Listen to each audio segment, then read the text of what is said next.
Hands inside the vehicle. Good Would you morning. like Star Trek? Good morning, everyone. I'm Rabbi Brian. It says so right there.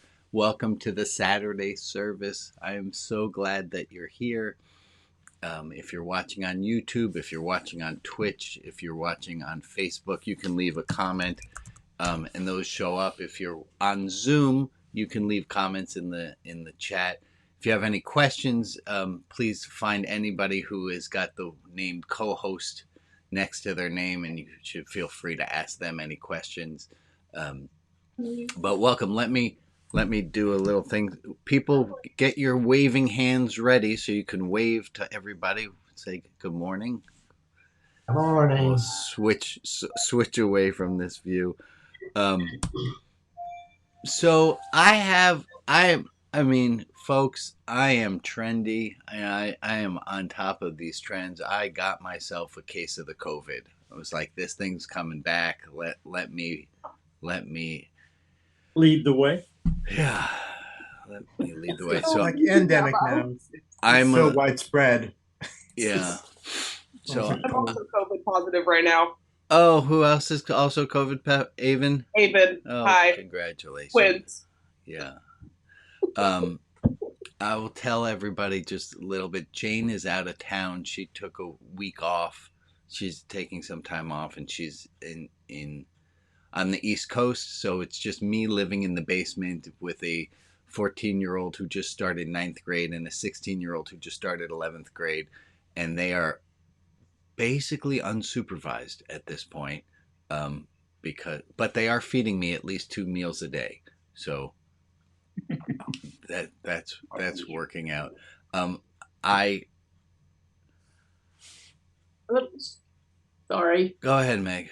You all right? You're on mute, Meg. Right. Some music popped up, Oh. and I'm sorry about that. Oh, all right. So I wanted to first start by just talking a little bit. I found this notebook that I'm writing in, and the thought that I wrote on this one was: religion is the thing in our head that allows us to have compassion, yea, verily, even unto ourselves. Religion is the thing in our head that allows us to have compassion, yea, verily, even unto ourselves. My cat on too loud. Jackie, mute it, please. It's not working. Okay, we are having and I noticed that the notebook that I'm writing in says list of fun things to do if the pandemic ever ends.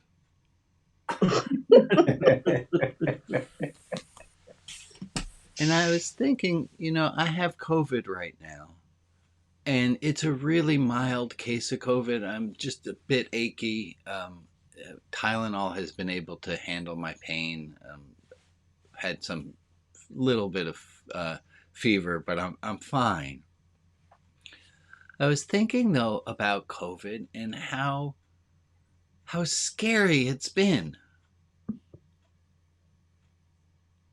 And I don't think I have, with a group enough, talked about what just happened to all of us.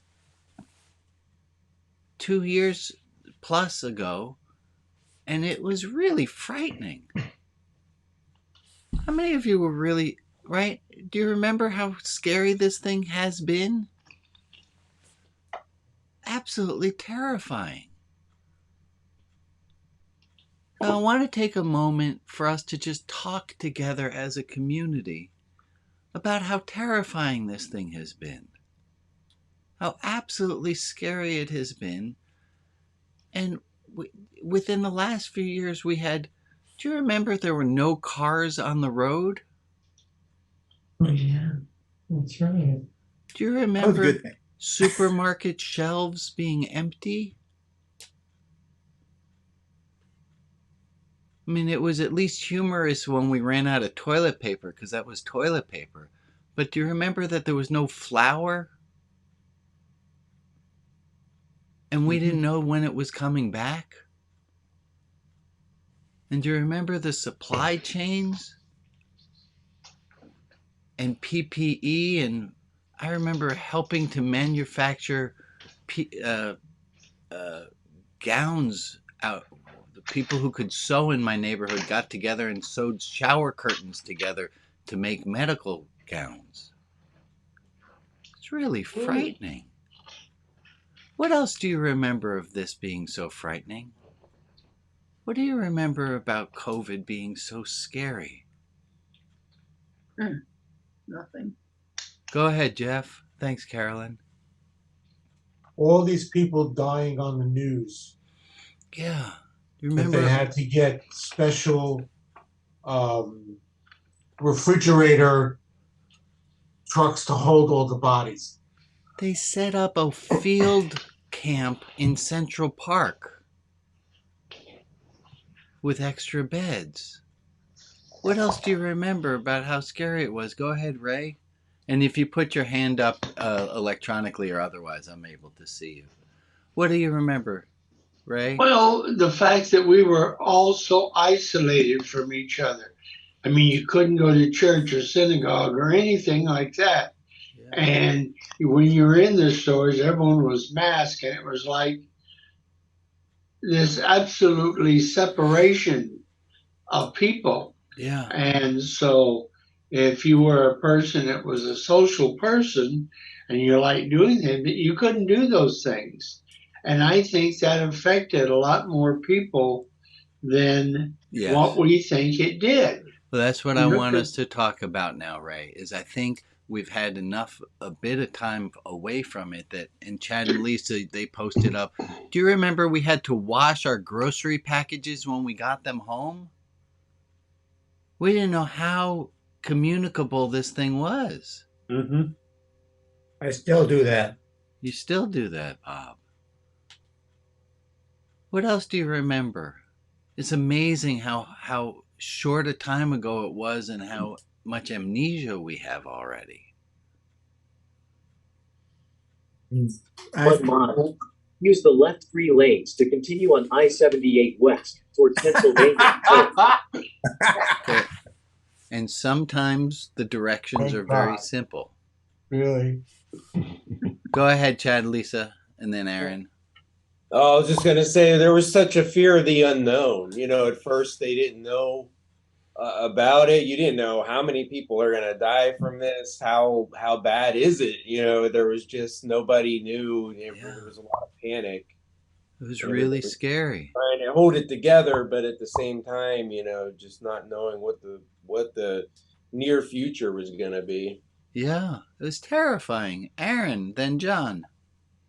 It's just how easily we got used to isolation, the way it just came out of nowhere, and now we're kind of used to it, and some people can't take that as well mentally. Yeah. And how that affected us, our general health. I mean, it's like oh, this is normal, but how normal? It's not. Certain people don't just take that as well, and I think probably hurt more people in subtle ways than we realize. Yeah, John, then Lexi.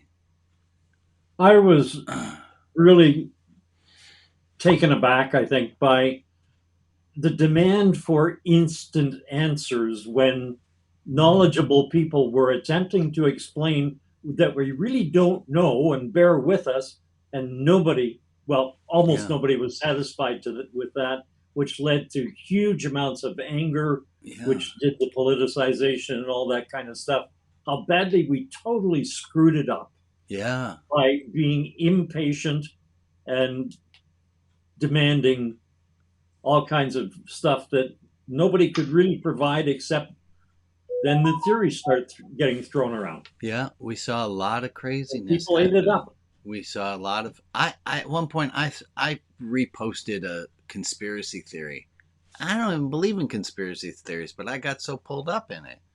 Yeah, Lexi, and then Maria. The callousness of people. Yeah. Like, I remember at work, because it's like, for me, a lot of the precautions are things I have to do anyway, just because of my own health issues. But like how people would be like, oh, well, only if people have it, like, we shouldn't have to deal with all this stuff. It's like, if you can't go out because of your health issues, then you should just be the ones doing it. It's just like, and these were people I work with. And I'm sitting there like, well, you don't really know anyone's situation, and that's the issue. And but there's like a lot of callousness, and like just people being like, we have to go to our own normal. It's like, well, that's the issue. Mm-hmm. What is normal, what used to be normal isn't going to be normal anymore. We have to adapt. It's like, look at like Japan with the SARS virus like 20 some odd years ago. Masking is very common. Mm-hmm. Mm-hmm. But for whatever reason, and again, it becomes part of that politicization. It's just like, but the callousness of people, like how it becomes like the statement, and then like where you get judged for it, and you're just like, why? Because not just because I care about my own health, because I care about your health. Yeah, it was terrifying, Maria. Well, I got a couple of things, because just from what Lexi said, I noticed, and they're still up, signs in all the stores that's saying 0 tolerance for abuse, sort of thing, because people were just sort of getting mad and taking it out on frontline people. Yep. But I was just thinking the other day, I remember when I would go for my morning walks, and if someone was coming toward me on the sidewalk, I'd go off the sidewalk. I'd go onto the road sometimes. Mm-hmm. And because I just, didn't know. So. Yeah. Mm-hmm. Avon, thank you, Maria.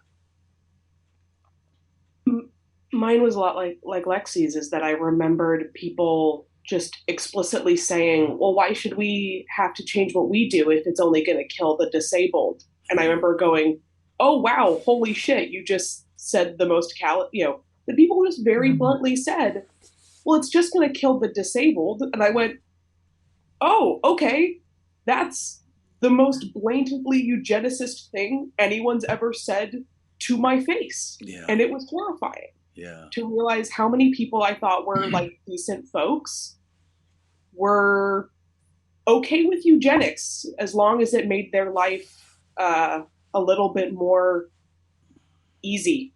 Yeah. Go ahead, Alex. For me, I was less scared of the germs than I was other people. It was frightening. And not because they might or might not be sick, but because of the way they were acting. And the thing that we really noticed was that people that we thought we loved and trusted turned out to be very, very scary people. And I think that for me, it was very, very disappointing to see that the character of the people that I thought were my friends was really lacking. But on the plus side, it brought me to this group, and I have a whole bunch of friends that I never would have met had it not been for COVID. Well, it was some scary stuff watching people turn and watching people's true color. Go ahead, Ron. Thank you, Alex. I just speaking personally, about 1 year before COVID hit, I had sepsis really bad. I was in the ICU for 6 days, and I have permanently have chronic heart disease because part of my heart is, is got necropsy between some of the chambers. And 3 years before that, I had a motorcycle accident where I had a partial splenectomy when the spleen protects against pneumonia and other types of things. And so the doctor told me that if I got COVID, it would probably kill me. And I'm not afraid to die. I mean, I really am not, but I don't want to die. And, and it was a little nerve-wracking. Thank you for sharing. Betsy. Well, my best friend, George, died by suicide. Oh. And I could see certain of the things that had been working at him. I mean, he had a bad shoulder thing, and he became disabled where he used to be the strong man, and you couldn't do that anymore. But but you can see some of the things exteriorly that are working on somebody, but to know that there are so many totally unexplainable things that went on inside that you could never have predicted, it was just terrifying. It's all terrifying. I want to stick with that terror, and I somehow have a. There it is, Michael. Yes, it was terrifying. Michael, Bob, and then I need to move us along. Go ahead, Michael. The scary thing for me was discovering my own aggression against anti-vaxxers. My own sort of being an asshole. I look at it now, I lost friends, just closed those doors, arguments. Yeah. Just my own othering. Yeah. I discovered othering really well. That's terrifying as well. Go ahead, Bob. Thank you, Michael. I appreciate your honesty there. I look back at it and I feel very fortunate to have had Rita by my side. And my primary effort has been to do everything that I could to keep her safe. No, you are a kind man. I want to give us a definition and something that trauma, and I've been telling my children not getting dessert is not trauma, just that you didn't get dessert. Trauma is disruption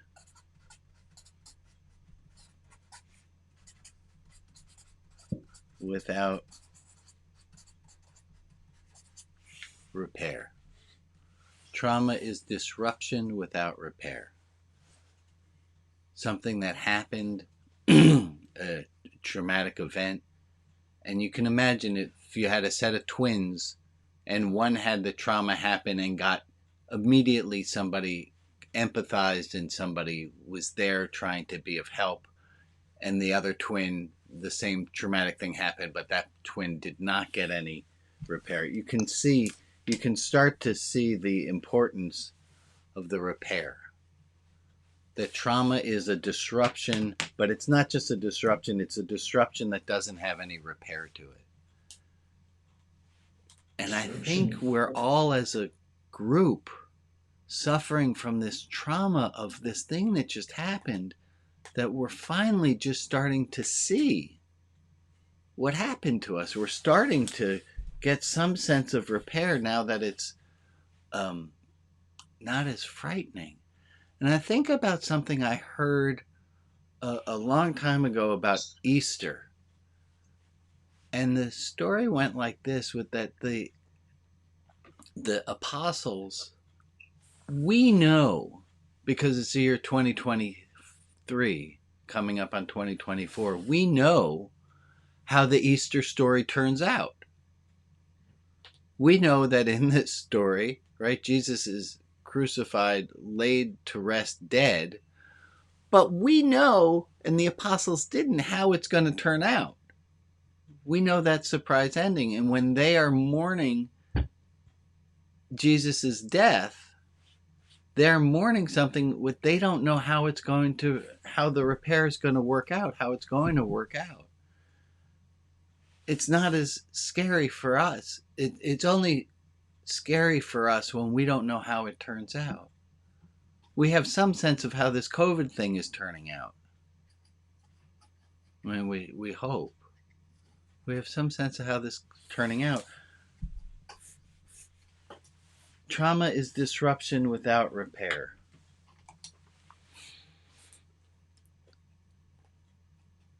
Take general thoughts.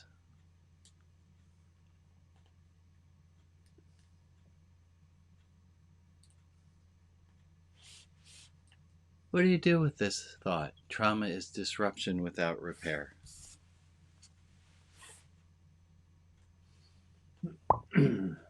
Go ahead, Ray. I think you can still have trauma, even if it's repaired. Correct. It perhaps will not be as effective or as traumatic, to continue the word, as if it was repaired. But people.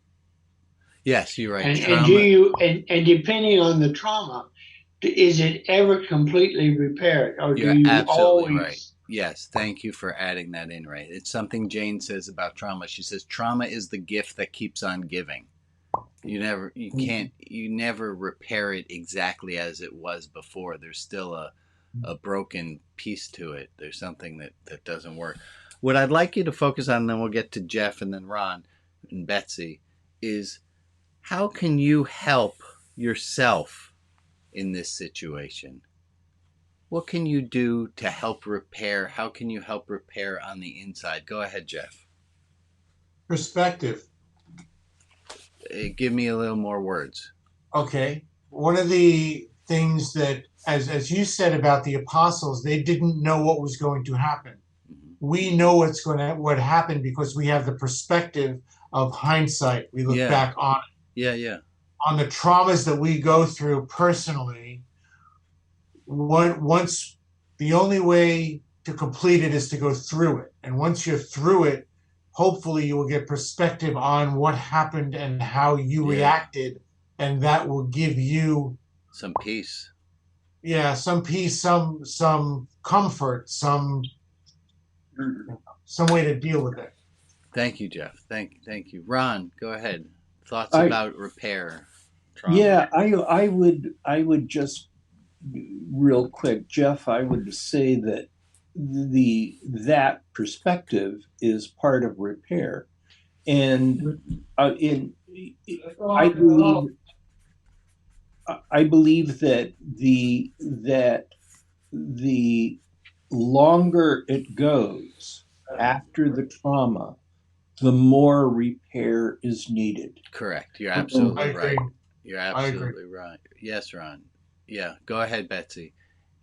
Okay, I'm thinking about the power of myth and story, as Joseph Campbell says, about how, especially in children, the way stories go, and something bad happens, and then something that's happily ever after in the end, or something, and the ugly duckling becomes a swan, and all those things help to heal, to transform. Yeah. Thank you, Betsy. Evan. I think one of the things with repair is exactly what we're doing right now, and like actually talking about how terrifying it was. Because I was right, and that's I was just having that same thought, Evan. I was just having that same thought. It's that the silence about it doesn't help. Right, because I realized while it was happening, we talked about it constantly. Every email started with, during these unprecedented times. Like, it was to the point of tedium how constantly we had to talk about what was going on. And then so the second people got to stop talking about it, complete silence. Yeah. I'm on the phone with my parents every day talking about it. And then the second we could talk about what we did this weekend. Right. Now, there was baseball again. Yeah. We just never talked about it again. And I think that's what I wanted. That's part of what I'm touching on is we have to still go through it. We have to clean it up. We have to talk about it.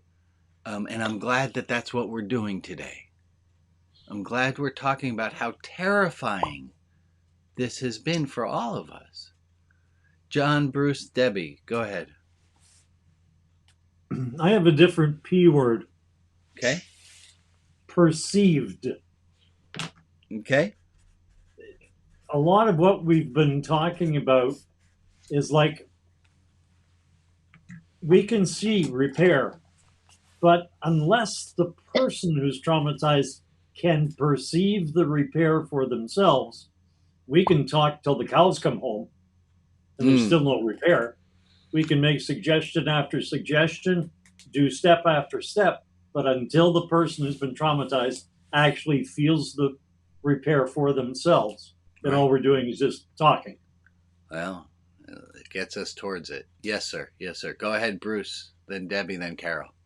Yeah, well, as the video pointed out, is that trauma actually influences our genetics. Yeah. Epigenetics and other things like that, the mouse nose changing, adapting. So, I mean, the fact is, we're still going through evolution. Evolution is still going on. And so, I mean, that sounds kind of cold, but I mean, that's just natural fact. And apparently, I forgot the reference, but apparently the ability for mammals to have babies, actually involved an infection of a virus to the whatever tissue that makes, the uterus or whatever, that so the fetus doesn't react with, as a foreign object to the mother. And so even birth is a result of trauma. That's deep. Go ahead, Debbie. Thank you. I'm just going to say what I put in the notes because I don't know how many people are reading the notes. Thank you. Trauma is not the situation, but it is our physiological and psychological reaction to a situation, and that we recover from trauma by becoming safe and recognizing we are safe, as well as becoming empowered about our feelings as well as about our physiological responses. I think let's take a moment and do that. Let's take a moment and just remember, at this moment, we're safe. And it's important to remember to have that moment, to have those mile markers, to have those milestones that say we are safe right now. That's why we're able to talk about this. We're safer than we have been. Go ahead, Carol.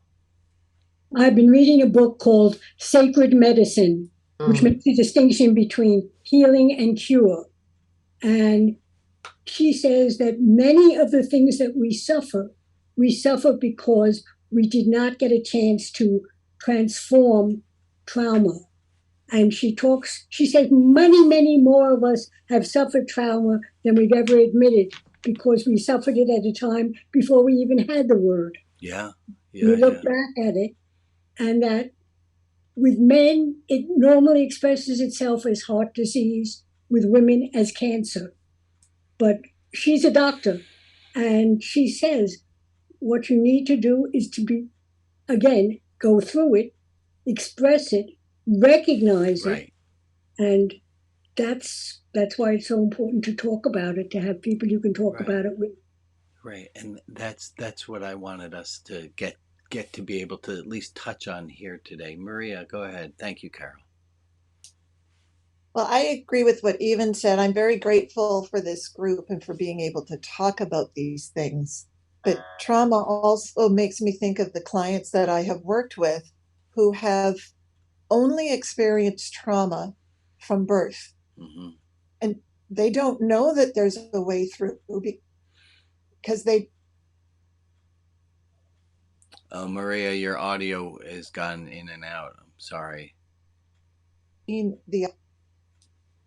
Maria, I'm sorry, my friend, but we lost your audio. We got the people have. You want to try again? That some people have trauma since birth, and then we lost you. Yes, I mean, I've had lots of clients who have only experienced trauma. They don't know that there's a different way. It's not part of their vocabulary. It's not part of their experience. Yeah. And they don't have any place to talk about it. They don't know that they need to talk about it. Right. Go ahead, Wendy. There we are. I found it. You asked a question, and what made me think is post-traumatic growth. And I haven't heard anyone mention that. But one of the important aspects of trauma, if it is properly dealt with, is you can get post-traumatic growth and learn from that and learn what to do differently. I have to be honest, at least in our country, I haven't seen any of that. And I think a large part of that is because we're not talking about it. We just kind of want to brush it under the rug and say, wow, that was tough. Yeah, or not even pay any attention to what happened. We're not thinking that we've gotten past it, so we can just ignore it. And I think my call here, if is to say we can't do that, folks. I mean, we can, but we're not helping ourselves at all, and needing to be taking back a mindset of how would you treat a 10-year-old? A 10-year-old who has just gone through the last 2 years that we've had, you would be compassionate to. And we know to be compassionate. And just because we don't need to be compassionate to ourselves doesn't mean we oughtn't be. We all need to take a bit of pause. I wish I had a list of all the promises that we made to ourselves during the worst parts of the pandemic at the beginning of it, that we said, well, if this ever ends, I promise I will, da da da da da. And I don't remember the exact promises that I made, but I have a feeling I'm not taken to them. Rabbi Jack has had his hand up for quite a long time. I apologize, Jack. I don't even know where you are. Go ahead. Oh, that's okay. Can you hear me? There you are. Yeah. Yeah. I've been traumatized since I was 6 years old, so I've dealt with that for 80 years. And for me, trauma is a shift from our intellectual mind to our emotional mind. And most of us are not equipped or know how to deal with the emotional mind. Yes. And we tend to get into a fight or flee and go from there. And I've gone through the whole thing. It's a ton of participating in group therapy and all that stuff. Mm-hmm. But I still have the same feel. The trauma is always there. Yeah. If I go to my intellectual mind, I can remember the trauma. And if I go to my emotional mind, it's a matter of how long it's taken to settle in and deal with PST, post-traumatic stress, which I had. So trauma can be, depending on how the intensity is, but it is a type of post-traumatic stress. Right. And part of also trauma, I haven't heard us say this, is that it's collective. This thing that we just all went through was a collective trauma. Yep. Okay. I'm going to take us for a pause. Maria, I think let's do, if you have a list of names of people to add for a prayer list, would you help us out there? I do. These are the names of people to lift up and send positive energy to: Greg, Rita S., the Dixon family, Michael and Art, Ken and Joe, Stephen family, Steve, Paul and Michael Wilson, Dominique McClure and daughters, the Cook family, Beverly K., Rob B., Sheridan H., Randall M., Chrissy Lavielle, Al, Eric. If there is another person in our community we can offer light and love to, please put their name in the chat and I will add them to the list in the clubhouse. And for the people who aren't named, but who are in our thoughts, we offer them light and love as well. And let's take a minute of time at this point to focus our attention there.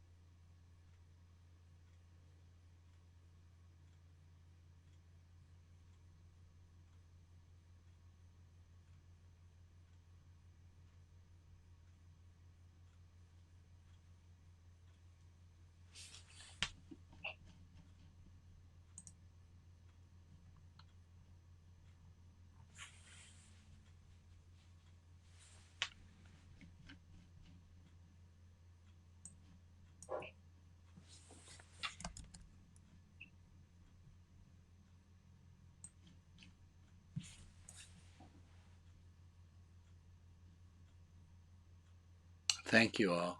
I want to try an experiment, which means I've never done this thing that I'm about to do, and neither have you.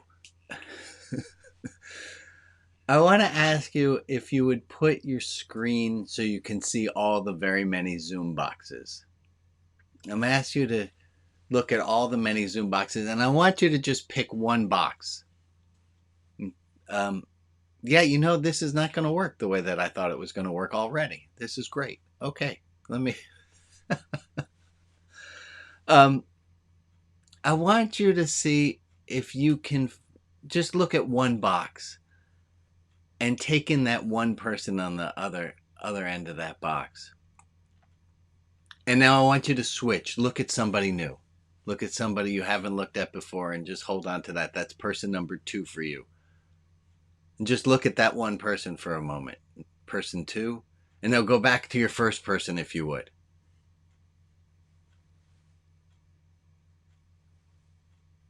And go back to person number 2. And now can you find a third person? And just look at person number 3.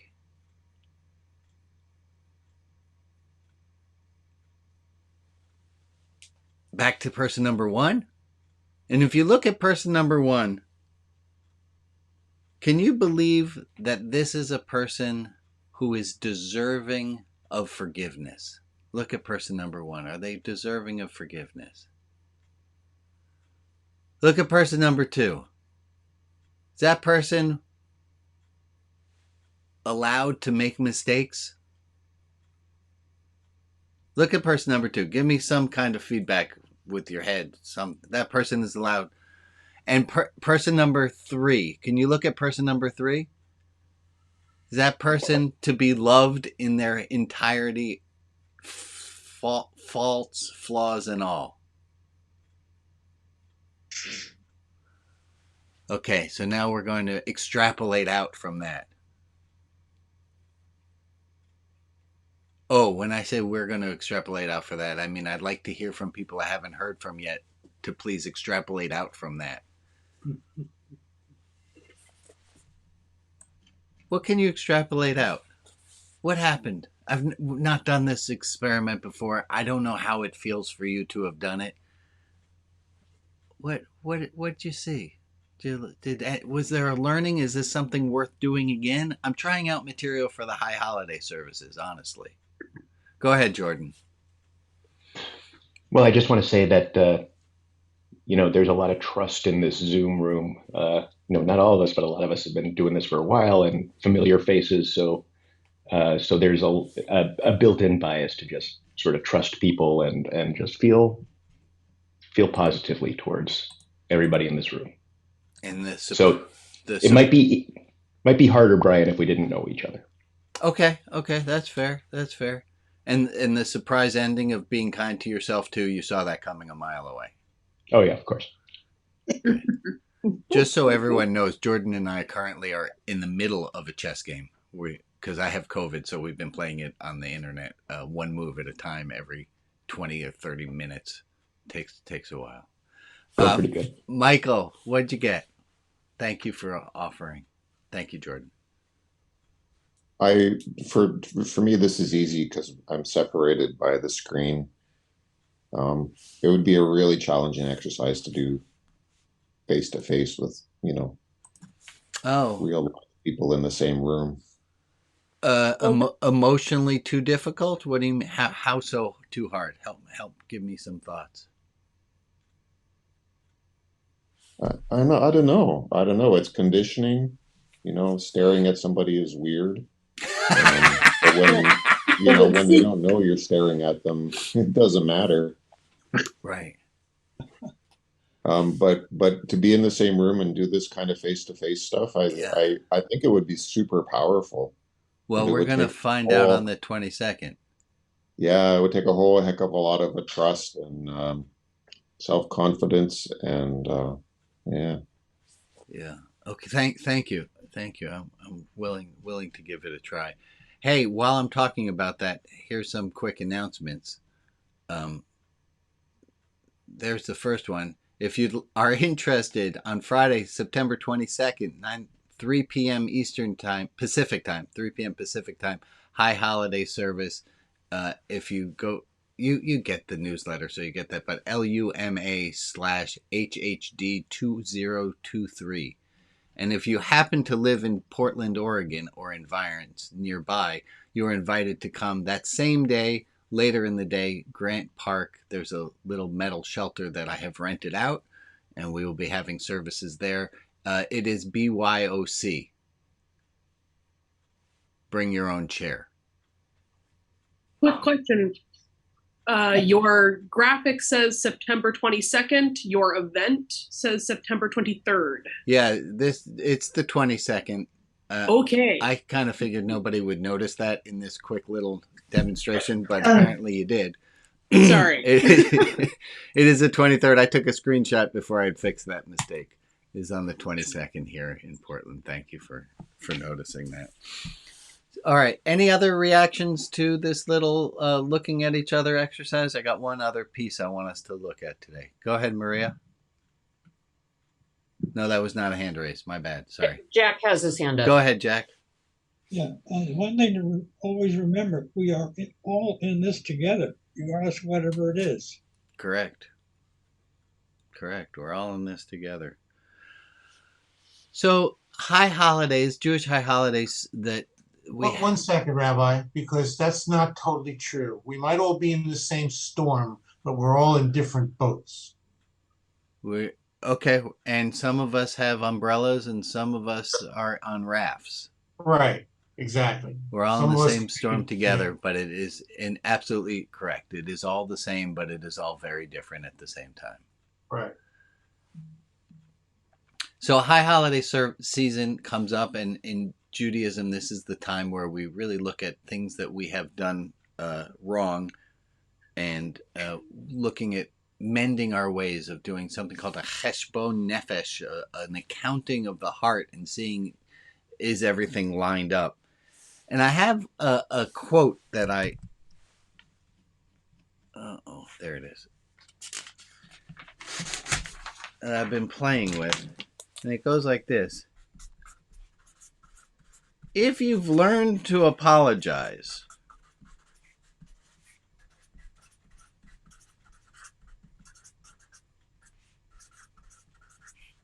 you have less to fear.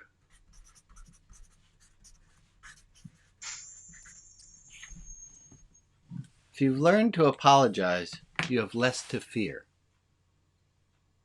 This might not be true. I made this quote up, but I think it's true. If you've learned to apologize, you have less to fear.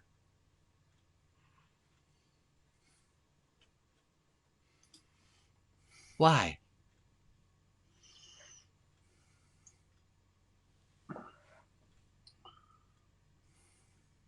Go ahead, Avon and Al. You don't have to be afraid of being wrong in the same way that Ding, someone ding, ding, ding, ding, not ding. allowed to apologize does. Or if you know how to apologize in a way that actually makes amends, you also don't need to fear like ruining your relationships in the same way. Because if you can make a mistake and say, "I'm so sorry, it's not going to happen again," and explain, and be like detailed and like really make amends, right? You don't have to fear the part where you accidentally burn a bridge out of nowhere and there's nothing you can do about it. Absolutely. That was what I was getting towards. Go ahead, Al. Hey, even speaks my mind. Even speaks your mind. Yeah. Okay, could you put it in different words just so that for pedagogy we've learned it in different voices? Yeah, sure. Just that if you can apologize, then mistakes aren't so scary. Yeah. Mistakes are something you know how to handle. Yeah. So in Judaism, we have a tradition that at this time of the year, we apologize to people. And there's often Facebook posts that say, if I have done anything to offend you in the past year, please let me know what that is so I can know. And last year was the first year that I had posted it where I actually got a response. Usually it's just boilerplate, but I got a response last year from a former student who said, I don't know if you're serious about this. Let me know if you are. So I wrote back and I said, I'm very serious about it. What did I do? And the student wrote that in, I don't remember what year they were in, 10th grade, 11th grade. I said something cutting and sarcastic to them during class, and they had to excuse themselves, go out to the bathroom, and weep hysterically. Oh. And they don't remember any of the details of why I said what I said or what the context was, but they just knew that I had done something that had shamed them. And I was so thankful that they gave me this opportunity to apologize and to clean this thing up. I would not have known. And I have this thought. There's the thought starts with a joke. And the joke is, as soon as I found out that most accidents happen within 5 miles of my house, I moved.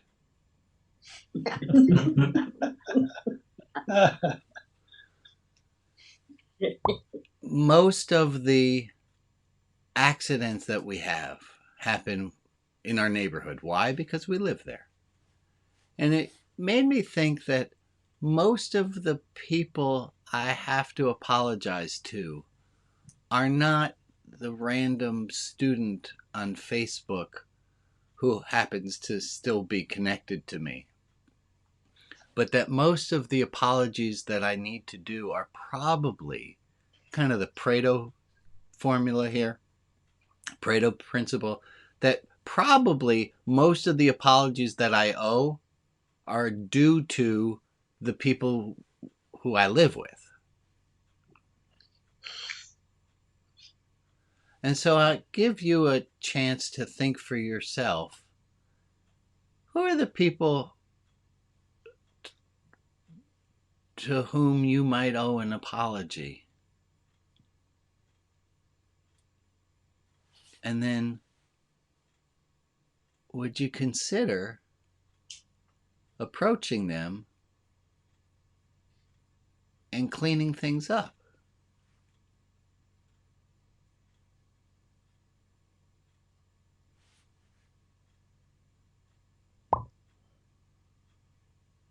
Bob and then Aaron.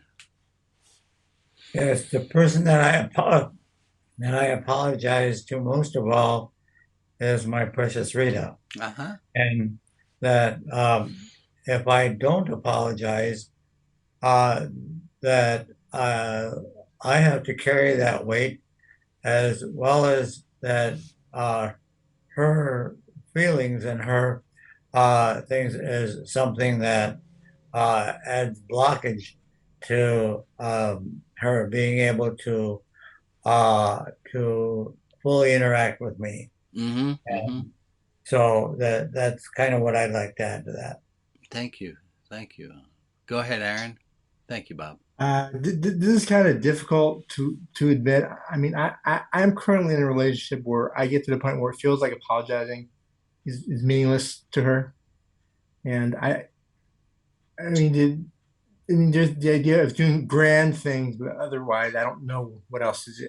Right. Honestly, I'm not going to mention who it is. Probably it's obvious by how I'm asking it, but I mean, I don't know if anyone has any suggestions. I don't have a great idea. I mean, try to do it in a situation where you seem like you're being honest.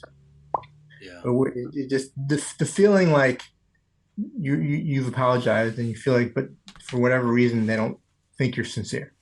What do you do? That's rough. And maybe if somebody has some thoughts, we can find Aaron afterwards in the non-publicly broadcast part of the service. Right. Stephen. Yeah, I had a different thought.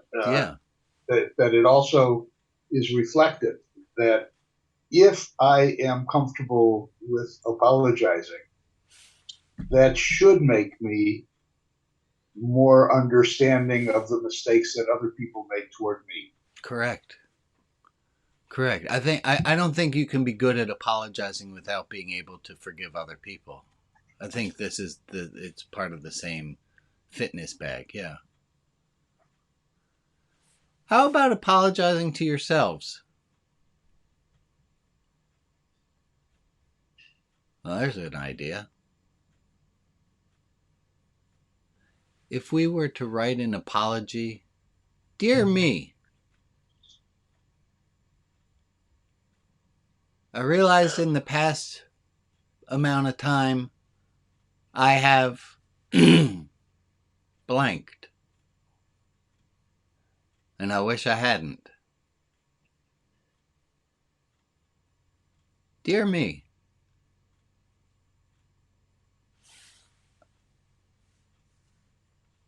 I'd like to apologize. For what?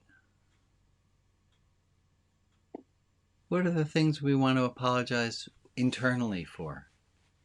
If 90% of the accidents happen within 5 miles of our house, and the people to whom I probably owe the most amends to are Jane, Emmett, and Annie, and I will apologize to them and try to have a conversation with them. But how about me? Or how about you?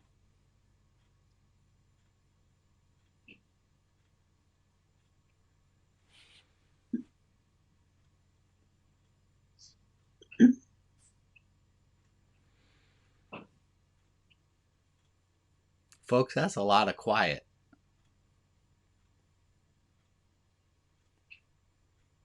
We're busy apologizing to ourselves. It's all right. I'll leave it for us just to think about.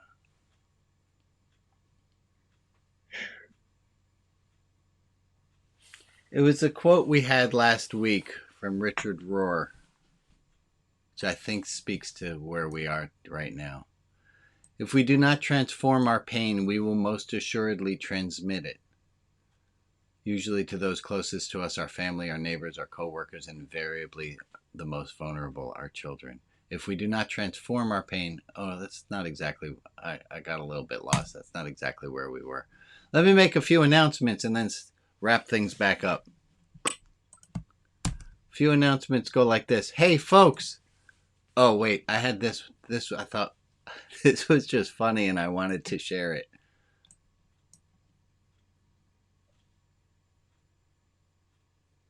Life is like a helicopter. I don't know how to operate a helicopter. Okay.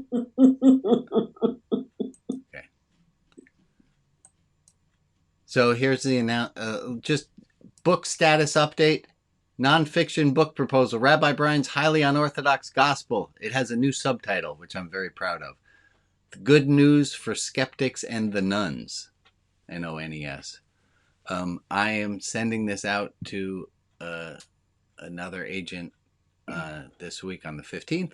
And I'm working it and trying to get this thing to your bookshelf soon. If you would like to be involved in planning a Religion Outside the Box retreat, please let me know. Starting up a committee of, hey, maybe it would be fun to actually be in the same physical space as each other. If you're interested in doing such a thing, I'm interested in doing such a thing. I just need some help in making some plans. So if you would please send me an email, shoot me a text, something like that, let me know. Other announcements. Hey, folks, this one's really important. It's okay not to be okay. It's okay not to be okay. Life is really hard, and we do ourselves a disservice by telling ourselves that we ought to be good all the time, and that's just not true. Other announcements. Ron, are you going to be our poet laureate today? Yes, I am. Al, are you going to lead our deep dive fanatics? Absolutely. Okay, that might not be the right word for it. And Maria, you're running the after service Love and Light committee group. Chat and share. I forgot what is the group's name even right now. Yeah, I'm not sure. I always refer to it as the second hour, so maybe we'll come up with a name. Thank you for that. There's also the chit chat room that's going to be open, and you're all welcome to that. The Shekinah group, if you want to talk about the God word more than we do at this service, and I do every so often consider that I should talk about the God word. but it hasn't happened for a while. If you'd like to talk more actively about the GOD word, please put a comment in the chat and we can make sure that you're added to the Shekinah group. 2 p.m. Pacific time, weekdays at this same location, or rotb.org. You should be able to find me doing online meditation. If you've never meditated, it's a great entry level. And then if you want to post things and be in contact with each other, if you go to rotb.org and then look for the links to the clubhouse, you should be able to join us for the clubhouse there. Okay, those are our announcements. Anyone have a final thought? Anything else they want to add? What are you taking with you today? What are you taking with you? We spent an hour together. What thought are you leaving here with to take with you for the week? What thought are you taking with you this week? I'd love to hear a few answers. Apologizing to myself. Exactly. Apologizing to yourself. Yeah. I see some people echoing that. Go ahead, Al. First step. And just that I'm loved. That you're loved. Yeah. Yeah. Is repairing. Say the word, Diana, before repairing. Sharing is repairing. Sharing is repairing. Yeah. I'm really taken by this idea that the proclivity, the desire to not look at things is not the way to go. That ignoring it is not the way to go. What else you taking? I got some people nodding along. That's lovely. Okay, I'm going to put us all up on the screen to say goodbye to the people who are on Facebook, who are watching us on YouTube. Let's say goodbye to those people. Bye, people.